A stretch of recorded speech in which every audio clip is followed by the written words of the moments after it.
Hello, everybody.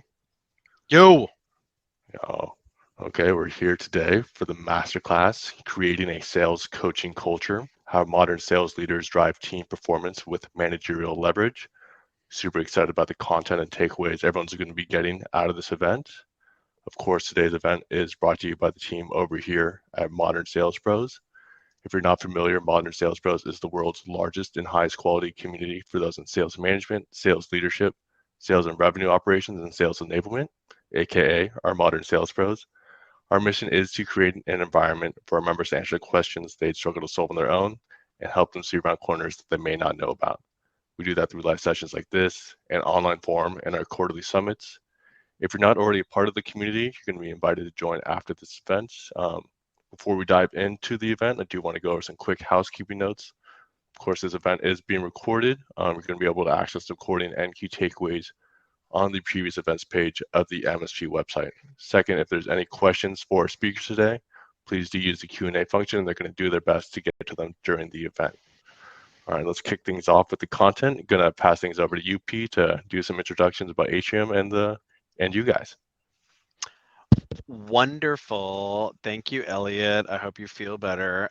Hey, everybody. I'm going to share this other screen over here. Thanks for joining us today.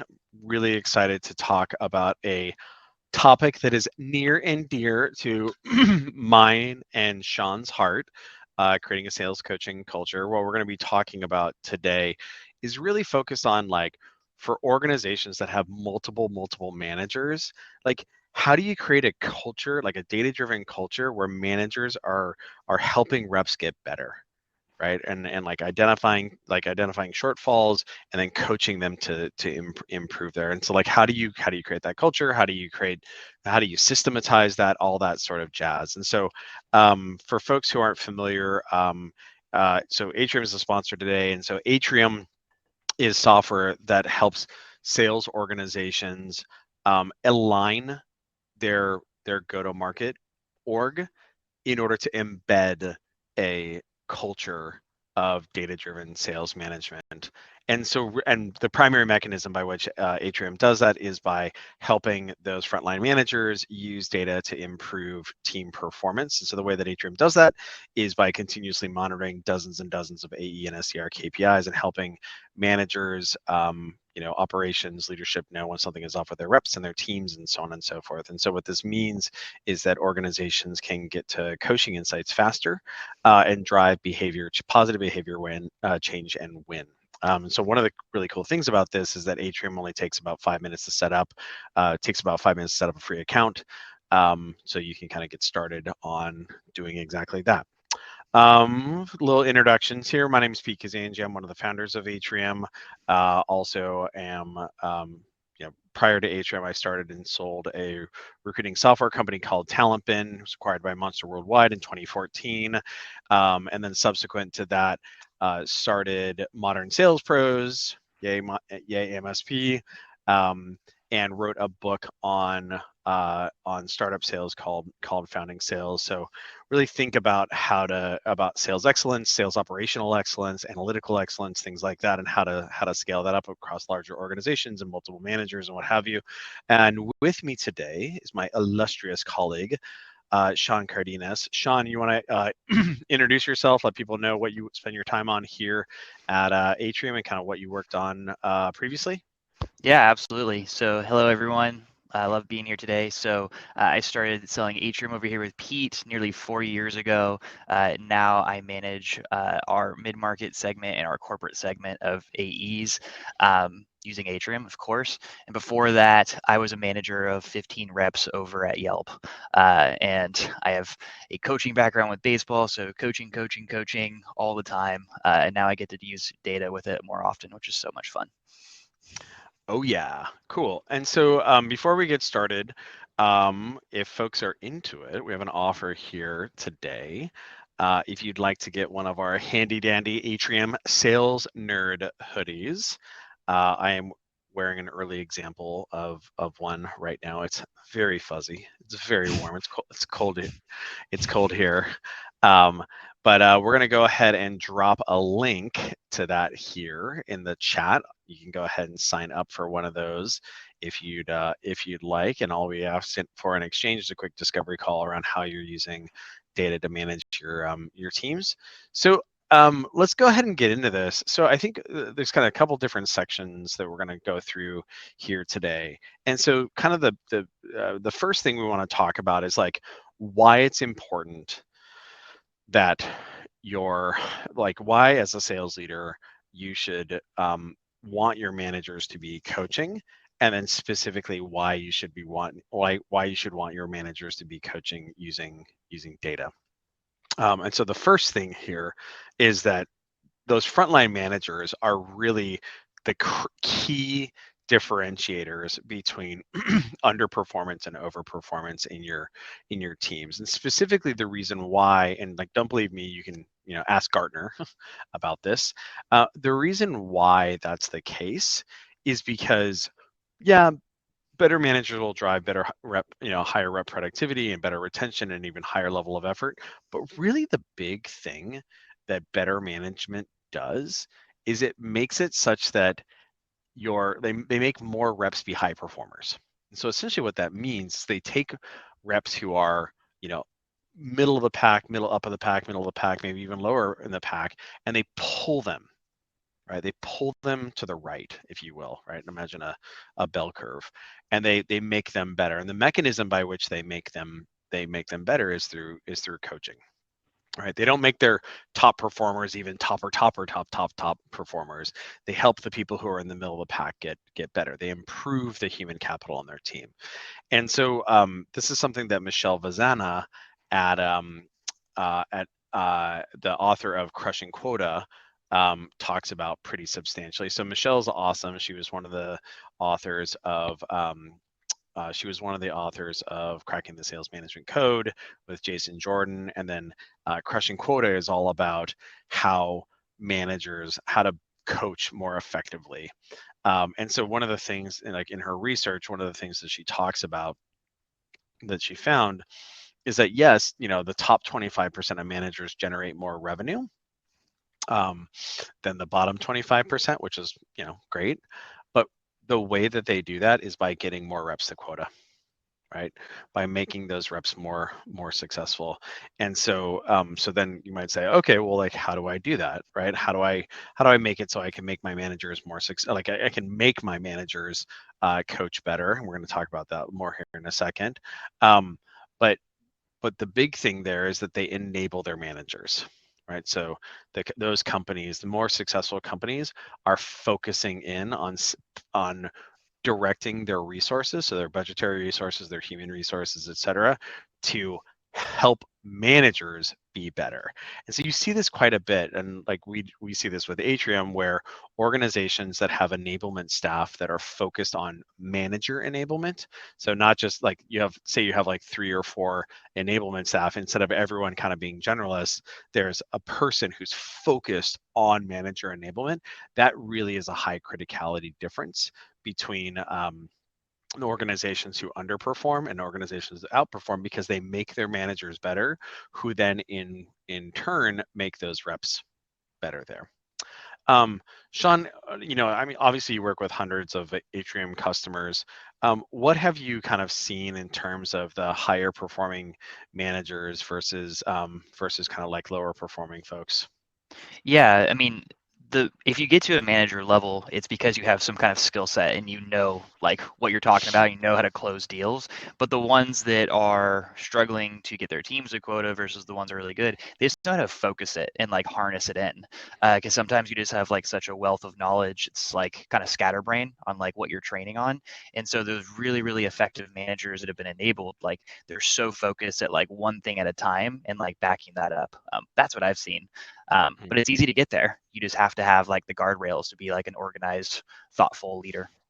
Yeah, cool. And we'll talk about how to facilitate that focus here in a sec. So one of the things you might kind of ask is, okay, well then what is keeping people, managers from being more effective at managing, at coaching and kind of managing by metric? And I think really the big thing that we find when we're kind of interacting with folks in the market here is that kind of two big things. One is that manager enablement is really kind of an afterthought, right? And like enablement resources go to reps first. And if you think about like where managers come from, oftentimes they're recently promoted IC. So, you know, if you think about it, you shouldn't be surprised that they don't necessarily have the managerial motions in place there. So that needs to be trained. The second big thing is that the resources that we use to expect them to manage are not designed for management, right? Especially not designed for data-driven sales management. It's designed for they're like generalist analytics solutions that organizations, that analysts use, right? That analysts are used to using. And one of the jokes that we like to say is that, you know, sales managers are great, right? You know, they're persuasive, they come from being great reps or what have you, but they're not necessarily from the math department. They don't necessarily have a finance background or what have you. And so, you know, throwing them death by dashboard is not really the most effective way of doing this, and which is unfortunate, because if you think about what really effective managers should be doing, there's a bunch of like required capabilities that these managers should have in place, all of which require good access to data in order to allow them to then coach effectively. And so, you know, some of these things are pretty straightforward, like deal inspection and deal strategy. You know, most sales managers don't really need help spending time on that. They have a tendency to gravitate towards that. But then if you think about the other things, like, you know, tracking progress towards goals, or bringing metrics and data into one-on-one, so like as distinct from pipeline reviews, right? So like a coaching one-on-one versus a pipe review, and then even doing things like monitoring, you know, progress on ramp, and then identifying, you know, issues with reps, like hitches in their giddy up, and then standardizing the success of top performers to spread across the team. All of these are things that they should be spending their time doing in order to coach better, right? To improve reps. And so then the problem, of course, is that if we don't focus in on empowering them to do this, right? Empowering them, training them up, and then embedding them with this, and then empowering them to do that, well, they're going to fall back to their old habits, which is like deals, right? And so what our claim would be is that the effective way of like managing and coaching is by metric. And so the reason why you want to do that, and the reason why you want to use data, is primarily because it's the way to get leverage, right? To get leverage and to get out of what we like to call anecdata. And so if you think about the ways that managers have traditionally tried to manage, right? Or tried to like gather information in order to do coaching. Well, a lot of the things are kind of low leverage, right? So like riding along on a bunch of calls. Riding along on calls is great, but say you have 6 reps that report to you, you have 8 reps that report to you. How do you know that you're on the right call? How do you know that you're on the right call for the right rep at the right stage where they need help? And so like the oldest school version of this, of course, is like, you know, the outside sales manager, flying out to some territory and then like, you know, spending a whole week with a rep and I'm kind of observing them. Obviously that's extraordinarily high cost, and kind of like low leverage. And so like that's another example of like a low leverage kind of situation. The other thing too is that like remote staffing really like, you know, impacts this all the more, right? Obviously closing deals for your reps is very low leverage. This is something that more junior reps have a tendency, more junior managers have a tendency to do, right? To gravitate towards that.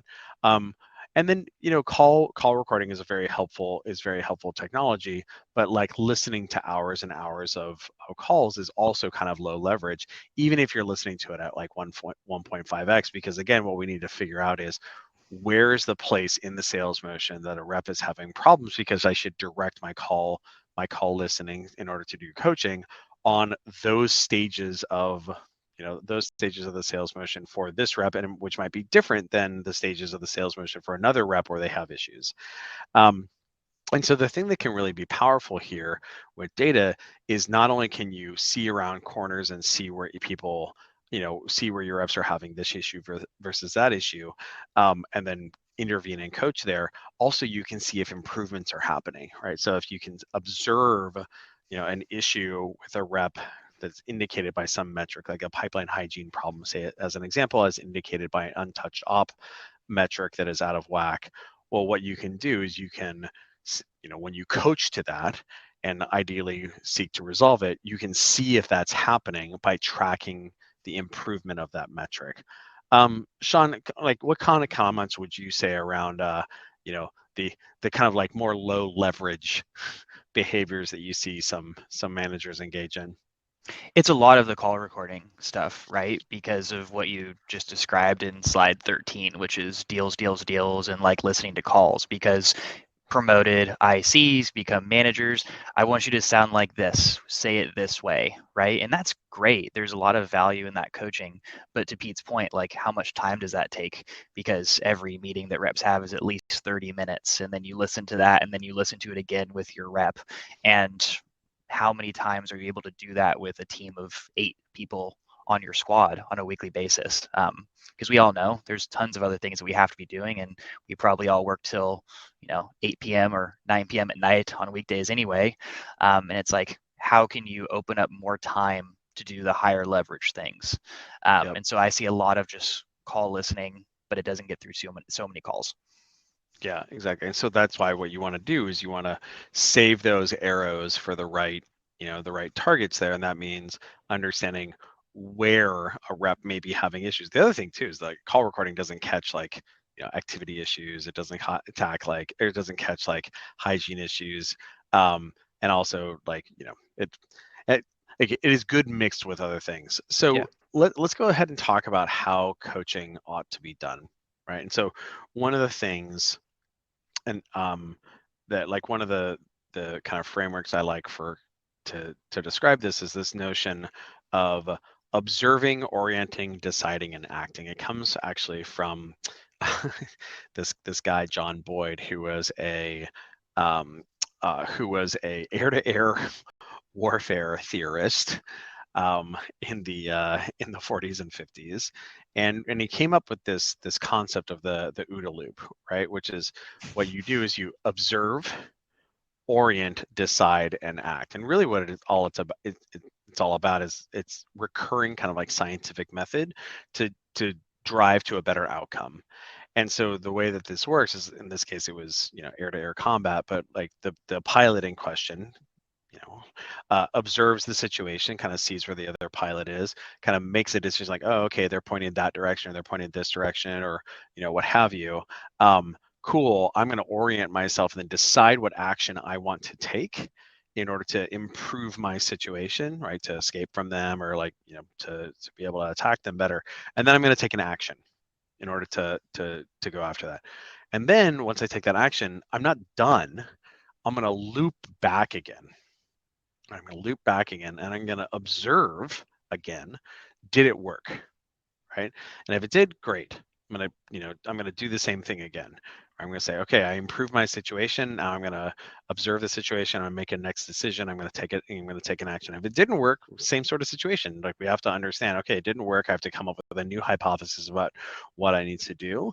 And then I'm going to decide, and then I'm going to act. And so this is something that's very, applicable to sales management, where what we want to do is we want to be doing the same thing with our reps as managers. And then moreover, as a leader, what we want to do is we want to facilitate this behavior across all of our managers. And so doing that with data is a far more effective approach than doing it without data. So I think a lot of people can kind of identify with this no data situation, where when you try to observe and detect what's going on, you might like the feeling is, oh man, I didn't see that, right? I'm 6 months in, I didn't realize that like this rep wasn't ramping where they needed to be, right? Okay, I'm going to inspect. Well, I don't really have information by which to like make judgments, so I'm going to go ahead and I'm going to ask some questions, right? I'm going to ask anecdotal questions. Then where things get really dicey in terms of deciding is like the self-doubt. Like, how do I know if I'm right?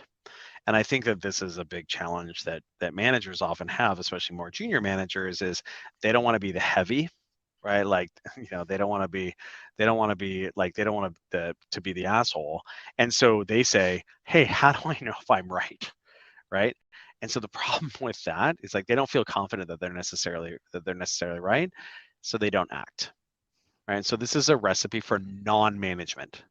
Right. Like I missed this thing. Like the worst case scenario is I missed this thing. When I tried to investigate, I didn't really get the information that I needed. I'm not sure of my decision. Shoot, I guess I'll just punt. Right? This is a recipe for stasis. Whereas the more appropriate way of doing this is with data, right? So we can detect something weird, like, oh man, I see something weird over here. This rep's untouched opportunities are going up over time.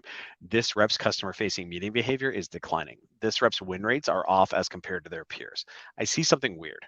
Cool, I'm gonna dig into the data, right? Oh, this rep's untouched opportunity counts are going up, like their pipeline hygiene is deteriorating. Is it because their activity has declined, right? I'm gonna look at that. Oh no, their activity is fine. Is it because they have too many ops in their pipe? Right? Are they overloaded? Oh, there it is. Got way more ops than everybody else, and it's been going up over time. In fact, actually, look, about 20% of their ops are stuck. Wonderful. Those are probably not real. I'm like, I think that's wrong right there. We're going to go ahead and do this thing right here, and we're going to fix it. Right? We're going to prescribe an action to the rep, and then we're going to loop back later on to see how that sorted out. Sean, I think you kind of see a lot of people who kind of like start here and then eventually end up over here. Yeah. Kind of comments you would offer on this? I mean, the first side, the left side is really easy, right? But what managers, especially like newer ones, have to think about is you're actually still selling. You're just selling to a different audience. And when you were an individual contributor, you did your best likely to bring in statistics and objective evidence versus subjective evidence to get somebody bought in and to see something, right? Versus you're Like a selling to prospect. like a prospect, but now Yeah. you're selling to your account executives on something that you were trying to change behaviorally. Before it was you're trying to change a prospect's behavior, now it's a rep's behavior. And if you go into that with I think or I feel, like what do you think a prospect or a potential customer would have said to you saying I think or I feel you should do this thing versus like hard evidence. And so that's just like the psychological change that was a big one for me when I went from like an account executive the first time around to a manager of I'm still selling and I have to have objective evidence versus subjective of why we're having a conversation. Yep. Cool. So then how do you what does this kind of look like in practice?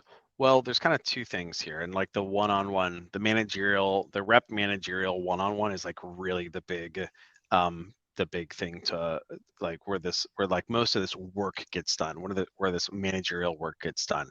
And so the way to think about this, especially if you're a sales leader or a sales operations leader, and you're kind of thinking about how do I systematize effective management across my 5 managers, 10 managers, 20 managers, et cetera, is you essentially want to systematize how this one-on-one and other meetings, but like how this one-on-one takes place. And so what that means is like having a standardized agenda there, as noted here, like the managers, like leadership or sales operations or like, sales enablement can create the data assets.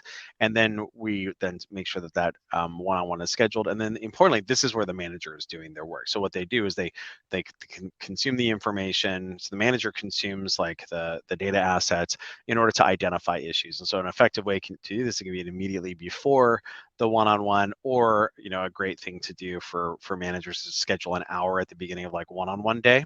So say like one-on-one day is like every two Thursdays or what have you. Maybe have an hour blocked in the morning to like prep for those 5 one-on-ones or whatever, and just like refresh, like bring it back into your brain, right? Like what are we working on for each of these reps? Let's go ahead and look at their metrics. Let's see like where there's shortfalls. Let's see where there's areas of outperformance. Great. I've got like essentially have my pre-call planning done for all of those those interactions. I mean, it's not dissimilar to doing pre-call planning for like 3 customer meetings that you might have.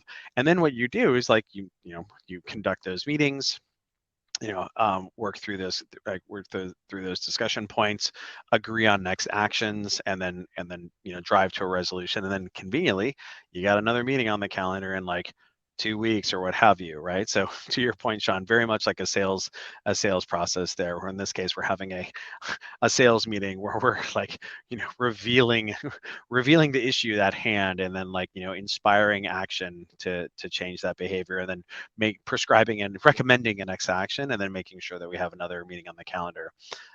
In fact, actually, what's funny is that one of my favorite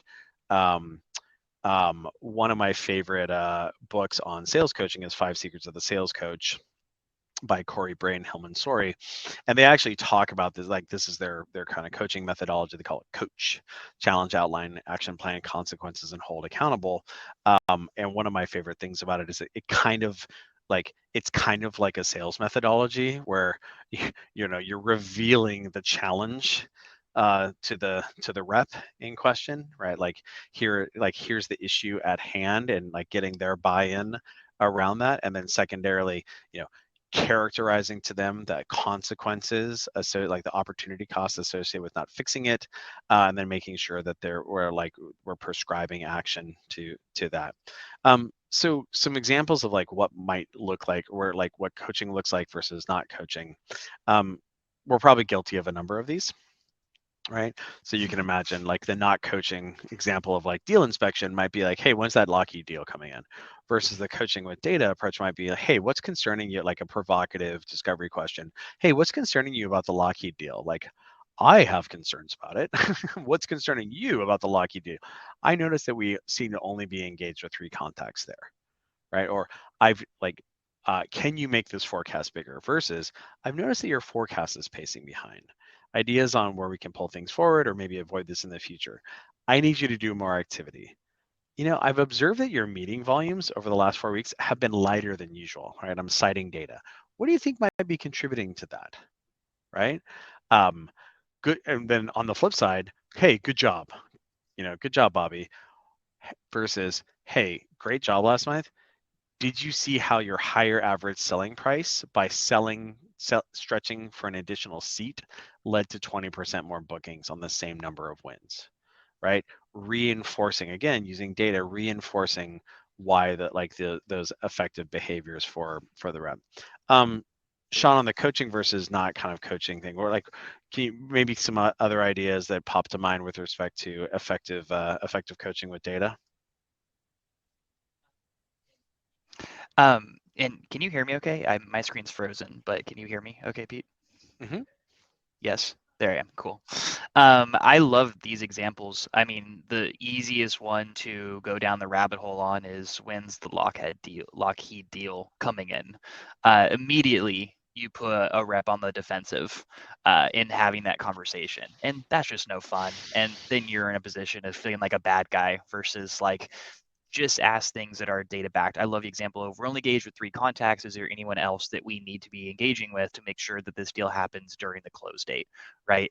Or if there's no next meeting on the calendar and there's a close date of not for another 2 months, is there something else that we need to meet with them about? I notice there's no next meeting that we need to make sure we're fully aligned on. So all these examples are great, and the not coaching ones are just so easy to slide into because it's probably what we heard from managers of our own past. They weren't using data. Yep, fair enough. Okay, cool. Well, so let's talk about how to systematize this, right? Because that's the thing that as leaders, right, when you have 3, 5, 8, 10 managers, really what we have to do is we have to create systems to make sure that these managers are effectively doing this, right? And so really what that kind of comes down to is having an effective operating rhythm, right? Systematize. And so what that means is making sure that we have time on the calendar to ensure that these managerial behaviors are actually happening. And so kind of example, and the most effective way of doing that is with with meetings essentially. And so these are some of the types of meetings that you will kind of like embed into an operating rhythm along with the relevant data assets, right? Content. So like a good example of this would be like pipeline review, right? Like, so you can imagine a pipeline review is really just like a very quick inspection of close dates, amounts, stage, forecast categories, etc. right? This might be in contrast to a deal strategy meeting where we want to review top deals that a rep feels stuck on. Potentially, this could be the same meeting together here, split into two, right? But I'm a big fan of like putting a spot on the calendar that is specific to the job to be done to ensure that it actually happens there. As noted earlier, a really, really important meeting is the one-on-one coaching meeting, right? And so this is different than deal reviews. It's not a pipeline review and shouldn't be used for that because, and moreover, I'm a big advocate of making sure that there is not deal coaching or deal discussion in this meeting, specifically as much as the rep might want, right? Specifically because if you allow that, it'll probably suck up all the oxygen in that meeting, right? Because those are the high urgency things that people want to be spending want to spend their time on. The problem is, of course, is that we can like lose the forest for the trees by only focusing in on by spending all of our time focusing on those deals. And so instead, what this one-on-one meeting should involve is, reviewing metrics, reviewing progress on coaching initiatives, probably HR topics, right? Like I'm grumpy about XYZ. I had this issue with my commissions, the other, all those sort of things. Like all of that should be present in the one-on-one meeting. And then moreover, we have our QBRs. And the way to kind of think about QBRs is almost like, it's kind of funny. You could think of it as like a mega one-on-one, or alternatively, you could think about these coaching one-on-ones as like mini QBRs, right? So every 90 days, we come back and we do a full review of what metrics look like across our team and those individual reps in order for us to identify where we were successful, where we weren't successful, we did the things that we intended to do, and then moreover, we're going to set our intention to coach up and fix in the coming quarter. Sean, kind of comments on this operating rhythm and kind of like what your favorites are in here. Yeah, I mean, I do the one-on-ones and deal strategies. I have to remind every once in a while an AE of like, no, let's focus on these things that we're looking at here. And we love to focus on stage advancements and conversion rates in one-on-ones. And then we look at behavioral things like how many touches are happening, how well multi-threaded we are. But it's a great like talking point to any one-on-one because it then usually unblocks like holistic behaviors that a rep is having. So in every one-on-one, we start on the goals that we have for each rep, and it's all centered around how many ops are getting to each stage and how well we're doing engaging each persona and next steps and et cetera. So I love our one-on-ones and how data-driven they are, and then deal strats are just fun because I used to sell Atrium, and that's where you get to play a little bit of like chess and what to do next. But the one-on-ones are probably the most exciting for me. Yeah, for sure. And I think the important thing is that, like, as you note, like split those apart, right? Yep. Split those apart, because otherwise, the deals will they'll suck up all the oxygen, and yep. And that'll be a bad scene, right? Because what'll end up happening is you'll look like your reps will not improve, right? Corey Bray actually does a phenomenal job. He was a basketball player, and he talks about you coach the player, you don't coach the play, right? And so the way that we make our reps more effective, right, is by changing their their chronic problem behaviors. And you don't do that on a deal by deal basis, right? You do that with the rep where you say, hey, you have a pipeline hygiene problem. We're going to focus in on you and your untouched op situation. And we're going to honey badger that until we fix it. And now you're going to have a new muscle. It's going to be called pipeline management and organization muscle. Versus if you're just doing that on a deal by deal basis, just like, oh man, you got to get in touch with that guy. Oh man, you got to get in touch with that guy. Well, that's a pipeline hygiene problem. But if you're coaching it on a play by play basis, it's far less effective versus saying, oh, you have a pipeline hygiene problem. We're going to go ahead and prescribe a solution to this. So this is what a prototypical kind of operating rhythm might look like here. It's a set of meetings, right? We've got across a month, we've got Monday, Tuesday, Wednesday, Thursday, Friday here. So maybe the beginning of the week starts with a sales team meeting. Maybe we have a collective team pipeline review on Wednesdays. Maybe all of our one-on-ones are every 2 weeks, kind of staged together. And then kind of noted earlier, we're prepping for that at the beginning of that day. Whatever it is, when you're thinking about how you want to systematize, right, like align your entire organization and then embed an operating rhythm like this, you want to think about like that system design. So say you have like 5 managers or 10 managers or what have you, what you want to say is like, great, here's like our big sales team meeting, right? Our sales all hands. And maybe that's like, maybe actually that's on Fridays, but probably what you want to have is the individual team meetings, right, on a team by team basis on Monday, and maybe the sales leadership team meeting is at the beginning of the day on Monday, and that informs content that then goes into those individual sales team meetings. And then the managers know exactly what those sales team, like the agendas ought to be in those individual sales team meetings. They also know how they ought to run those team pipeline reviews and with their associated assets. And then in their one-on-ones, they again are systematized, where they know exactly what the agenda should look like. And there may be coaching, like there may be divergent coaching topics on a rep by rep or on a manager per rep basis, but everybody's running their one-on-ones the same way with the same kind of supporting assets there. And so then what those assets, so a really important thing then is to make sure that those assets are actually in hand. And so the traditional mechanism by which you would do this would be with like reporting and dashboarding. A great way to think about reports is each report is answering a question. Like, how many ops have the SDRs created so far this month? Or how many opportunities does each AE own right now? Or in our previous example around pipeline hygiene, maybe it's like how many ops have been untouched for for at least 30 days in each of our AEs pipelines right now. And then moreover, the way to think about a dashboard is like a collection of questions, right? Because a report is a question being answered. And so the dashboard would be a collection of questions, but for consumption at a specific point in time. And this is where organizations will oftentimes kind of screw this up, is they'll just like make these like crazy mega dashboards where it's like, just you can totally get lost in the sauce on them, versus here's this thing right here that has like this is the thing that we look at for our midday stand up. And literally what it has is like, how much SDR activity has happened so far today, right? And then how many, like, I don't know, opportunities have been created so far this week. And that's literally the only thing that would be present on the dashboard for that midday stand up. Right? So just think about what are the questions that need to be answered at that point in time. The other thing to kind of think about here is oftentimes it can be helpful to have multiple views per metric. One, typically what you want to have is like a total with a trend, not always, but oftentimes you want to do that. When you think about how to make these assets, there's a couple of different ways of doing it. The traditional kind of legacy way of doing this is with like generalist analytics solutions. So like CRM reporting is a great example of this. Like typically it's available right now, it's present in your CRM. The problem, of course, is it's very time consuming to create, and then also somebody has to consume it, right? And managers have to consume it. The same is kind of true with business intelligence, like your Lookers, your Tableaus, whatever.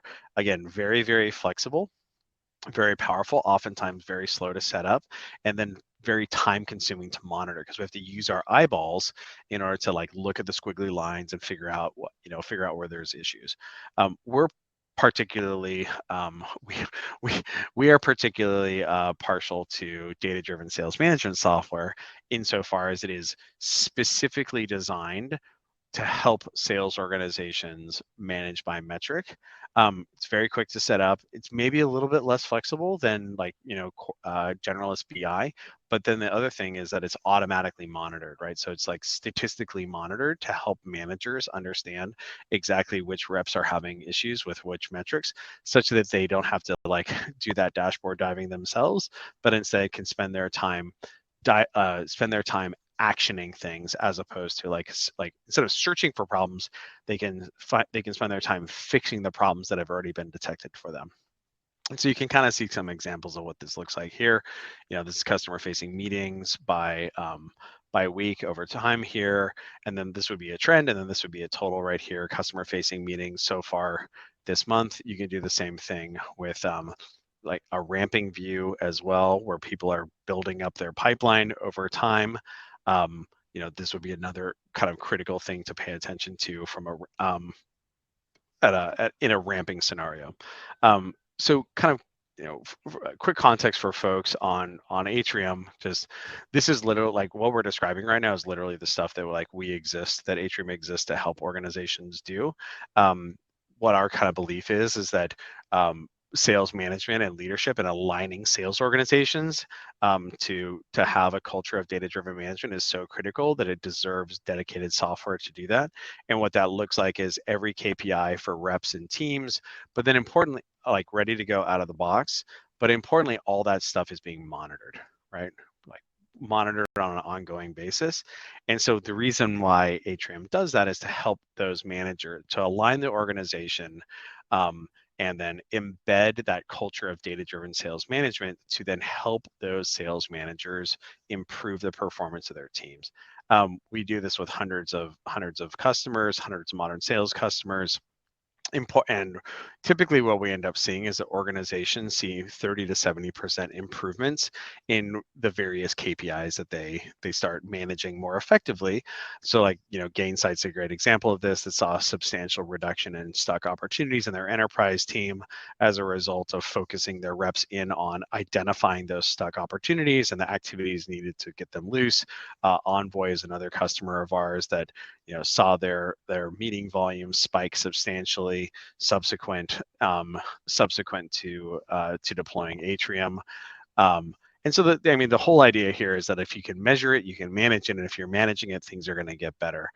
Sean, kind of any kind of favorite customers that you might want to mention here? Ooh, favorite customers. I know, maybe I'll get you in trouble. Yeah, I know. I would say some that I work with probably more consistently now. I haven't been an AE in a while, but I still connect with the Bill and Divvy folks. I love what they're doing over there, and we kind of see eye to eye. There's this company called Peak out of Utah I've been working with for a while. They're a lot of fun. And then there's also this company called Grin. And so what's really fun is when you have people that have like a desire to advance like their coaching and go away from more of that subjective to objective. And those in particular that I'm calling out, I love what they do of like showing positivity and like the good trends that are happening through coaching. So like Pete is my CRO. We have our CEO, and what I love being able to Slack them is data driven like positive trends that are happening that supports like yes the initiative and the things that we're focusing on this quarter is doing this result. So those are a few of the folks I love working with, and just like a reminder, like it's not always something bad is happening and that's when you use data. Like show the good stuff that supports. We worked really hard for this, and here's what's happening now. Yeah, exactly. It kind of goes back to wherever it was, like this example up here of like, hey, great job. Look at how all that hard work in raising your average selling price has paid off. Hey, Yeah. everybody else, quick round of applause for Bobby over here, who raised his ASP by 20%, right? And that led to this ramp in bookings right here. Yeah, I love that. Wonderful. Cool. So let's go ahead and talk about systematizing the orientation and decisioning, right? So getting good at reading the data. So the big thing here is that what we want to help our managers do is get good at this detecting, diagnosing, and then communicating the potential solutions there. So kind of some examples there with like detection. We want to look for potential issues such that we can diagnose that root cause. Like this is part of that OODA loop. And then we want to communicate the solution to that, and then loop back again, right, to fix things. So a good example of like systematizing, getting good at that orientation and decision. So first we want to get good at reading data. This, like, the easiest way here is to look for the outliers, right? So like, customer facing meeting volumes, like, whoa, how's this rep able to do this many customer facing meetings? That's really fantastic. We should talk with them about it, like what they're doing that's different than other folks, because we might be able to systematize that. And then moreover, hey, this person right here is a negative outlier. Let's go ahead and pay attention to that. Similarly, we want to look for trends, right? So you might have a situation where someone's meeting volume is declining over time. We'll want to catch that in order to understand, like, okay, cool, what do we need to do to intervene and like pop that back up? Or alternatively, it might be someone who's just very, very low for a long time. And so kind of like stagnation at that level. an even more effective way of doing this is with actual statistical anomaly detection that can be helpful. So rather than relying on our individual managers to like detect these things visually, instead we can monitor these things statistically. And so this is where dedicated data-driven sales management software can be very effective, because instead of relying on somebody to like use their eyes to see that that bar chart is lower, instead the software can just be like, hey Sean, one of your reps, Frank, he's got 40% fewer new opportunities coming into his pipe in the trailing 30 days. You better get ahead of that, because 90 days from now, if you don't, it's going to be a problem, right? The next step, of course, is that in order to diagnose what the issue is, we want to understand what the driver might be that's negatively impacting or positively impacting the downstream metric. And so examples of that would be, so all of these metrics are interrelated, and they have drivers and then outputs. And so we actually have these handy dandy laminates here of like AE drivers and SDR drivers. And actually, maybe we can throw a link in the chat if people want to go ahead and get a copy of those. We're happy to send them out for. We send out hundreds a month. And so what you want to do is like when you find an issue, like let's use bookings with AEs, you want to look right and see where that issue is coming from. Right. So like a bookings issue, we want to say, okay, well, why is this AE having a bookings issue as compared to their peers? Well, it might be because their wins are off. Well, okay, if their wins are off, is it because their at bats are off and low, or is it just because their batting average, their win rate is poor? And so if it turns out that their attempts are low, well, okay, like we can figure that out. Is it because they didn't get enough new opportunities coming in? Is it their first meetings were off? Or is it because their win rate is problematic? If their win rate is problematic, where is that coming from? Is it an opportunity conversion issue? Is there a specific stage where people's behavior, like where things are tailing off there? Is it because their hygiene is problematic, their untouched op situation, et cetera, et cetera? And so you can do the same sort of thing with the SDRs as well. So then once we've diagnosed things, right, when we've observed, we've detected and we've diagnosed, and now we want to communicate this. And so this is why we have those things on the calendar, right? We have our one-on-one on the calendar, we have our QBRs on the calendar. And so making sure that when we've observed, like we've detected those and like diagnosed it, now we write it down in our handy dandy little document, so we know that come Thursday we're going to talk about it. All right, we're going to talk about it. We're going to say, hey, Sean, I've noticed that your customer-facing meeting volume has declined as compared to prior, right? Here, like I saw this earlier on. Any idea where that's coming from? Oh, well, I've been being pulled into a lot of customer success meetings for that big customer that's being implemented right now. Oh, got it. Totally makes sense. That's awesome. That was a huge customer that you closed. That's really fantastic. My concern is that as a result, you're not leaving enough room on your calendar for new business, new business behavior. What do you like? Do you think that your existing customer, now that they're kind of partway into the implementation process, do you think that you might be able to kind of like take the foot off the gas there and let implementation run with that more heavily to free up space on your calendar? What do you think about that? Right? Yeah, you know what? I think I can do that. Great. We're going to come back in 2 weeks and we're going to see if that customer facing meeting volume has gone up, right, as a result of you freeing up more time. And so like that's just like a prototypical example, because then what we're doing is we're gonna be able to loop back to that in the future.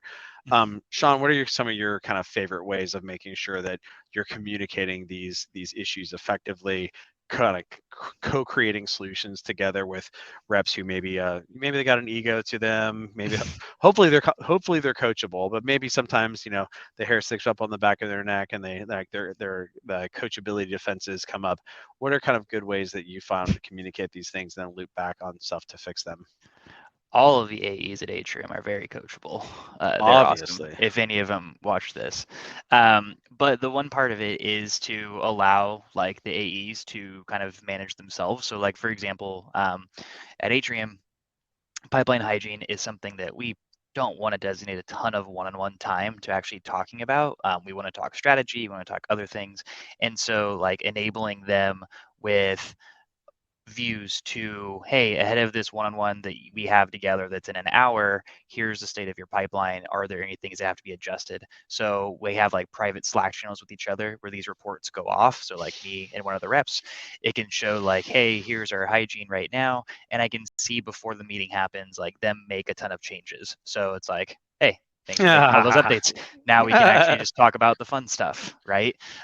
Because who wants to do a 30-minute meeting adjusting close dates and amounts and all of that? You want to talk about how we can drive to good results where your AEs get bigger commission checks. I love it. Right. I love it. And I think what you're describing right there is a good example of like a system, right? So like you can imagine that when we have 5 sales managers, right, each of whom have 6 reps, we would systematize exactly what you're describing, right? From a pipeline hygiene standpoint or what have you, and every manager would have like those Atrium assets for their reps, like going to them via Slack in order to say, okay, cool, here's the situation, right? Or their goals showing up to them before the one-on-one, right? Cool. And I do think the QBRs is a really effective way of doing this as well. Because like having the cadenced space on the calendar to talk about these things ends up being really powerful. Wonderful. So let's just talk about a couple like kind of examples here, data-driven coaching in action. So this rep was on track for a miss for the month, and this is the sort of data-driven coaching we would seek to systematize across all of our managers. Like if you can get your managers, like 5 managers, 10 managers, 20 managers, et cetera, to manage by data, then what you can imagine is all of the positive impacts for those reps that report into those folks improving their performance. So like that's what we're trying to generalize here. So think about this as a micro example. So in this case, we've got a rep who was on track to miss for a month. Now the weird thing is that if you went back, and because again we're we're noticing that there's a potential issue here, and so now we're investigating, and we say, hey, does it look like an op inflow situation? So you can see this rep right here in green. You can see like actually no, like their op inflow is just fine, right? Seems like it's not a problem. So that's not the issue. But when we investigate further, we can actually see that the number of ops that we're getting to discovery plus, so essentially getting, like, it's one thing to have opportunity inflow, it's another thing for us to get them into stage 2, stage 3, et cetera. And so what we can see here is that in spite of the fact that the opportunity inflow was solid, the progression to disco plus was not. And so in this case, that was the culprit, right? We're able to investigate and say, hey, that's the culprit right there. Let's tackle that. And then moreover, what we could do is we can set a goal on that. All right, we can now monitor that. We can say, hey, individual rep, we're going to go ahead and honey badger this going forward, right? And we're going to monitor this to make sure that we're viewing how many disco plus stages are being reached on a per AE basis during that week or in the month, in order for us to not get surprised by this again. We don't want to get surprised by this again. And so in this case, the organization in question put together some resources for one-on-ones, both for that rep to fix that problem with that rep, but then secondarily into a team meeting in order to, because this was a big problem that this wasn't caught here with this rep. Well, you can only imagine it was a matter of time before it was going to show up with other reps, right? And so the organization put it into their operating cadence and then set goals on it as well. So that's a great example of kind of data-driven coaching in action. Another example of this would be a rep having issues moving ops throughout the funnel, not just at the top of the funnel like the previous rep, but throughout the funnel. And so the way that this organization identified this was by looking at the opportunity conversion rate KPIs in Atrium and noticing that this rep had conversion rate issues getting out of meeting pending. So like, the stage 0, but then also had a problem with opportunities getting out of proposal and then getting out of contract. So you can see the rep here is in orange, and then the averages here are in blue. And so you can see that this rep specifically individually had issues at the bottom of the funnel here, and so and some at the top of the funnel. And so what the organization did was they coached rep on those two things, top of the funnel and bottom of the funnel. And so in this case, you can see the coaching actions worked where over time, this is on a month-by-month basis, this rep's conversion rate out of discovery, so the top of the funnel, went from kind of being in the dumps here to jumping back up, right? Jumping up in a meaningful fashion, which then led to more effective pilot creation. So by getting out of the top of the funnel, they were able to get more and more of their opportunities to pilot, which and then secondarily, what they were also able to do was work on their win rate from proposal. So like really focus in on conversion rates out of that down funnel.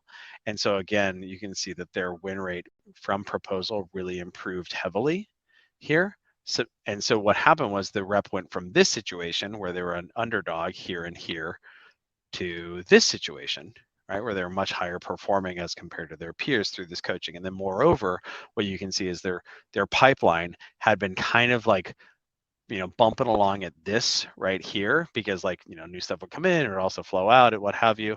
And so what you can see here is by solving that leaky pipeline issue at the top of the funnel, at the bottom of the funnel, that pipeline stacked and stacked and stacked and stacked, right? Which is always a good thing there. And so these are just kind of two examples of the positive benefits of empowering your managers. So embedding a culture of data-driven sales management across all of your managers, because then what will happen is those managers are now empowered to change the behavior, like to identify issues, coach, and change the behaviors of those reps, which then drives positive outputs across their reps. So that's pretty much everything that we wanted to cover here today. If folks are interested, if this sales nerdery that we were talking about here is interesting to you and you want to rock the fact that you're a big sales nerd, go ahead and we're going to drop the link here for folks to sign up for one. But otherwise, Sean, any kind of parting shots you would have around like how the bigger organizations that Atrium works with really embed a culture of data-driven sales coaching and management across their teams? We went through a lot today, but I would say embrace being a nerd. It is actually pretty fun. It allows you to have a little bit more confidence in the things that you are projecting, not just to your team, but then you're also cascading up to your director and your VP and your CRO. So embrace that. It's not that scary. And there are things out there like us to help it make it that much easier. Nice. Excellent. Oh, hi, Elliot. You're back. Hi there, guys. Awesome. We're gonna wrap things up now. Want to thank everyone for attending. Big thank you for our sponsor of today's event, Atrium. Make sure to check them out. Of course, all the links to their site, links to connect with Pete and Sean, and links to all the goodies are currently in the chat. Of course, again, thank you to Sean and Pete for the content. Recordings and key takeaways are going to be available on our page shortly. Don't forget to check out our upcoming events, and we'll see you guys next time. Take care, everybody. Bye, guys. Thank you.